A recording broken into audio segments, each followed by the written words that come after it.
سلام دوستان و وقت بخیر.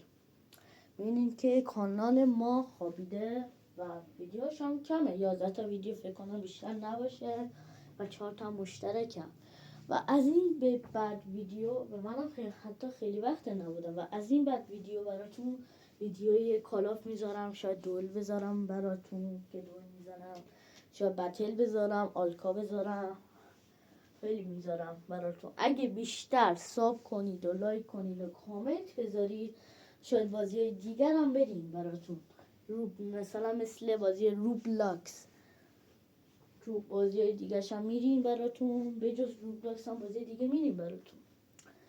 و دیگه همین دیگه حرف دارم. از این به بعد ویدیو کالاف داریم براتون، شاید دوئل باشه، بتل باشه، آلکا باشه، سولو بسکال هم شاید باشه بینشون. و اینکه دیگه خدا نگهدار، لطفا ساب کنید، کامنت بذارید و لایک هم کنید. خدا نگهدار شما.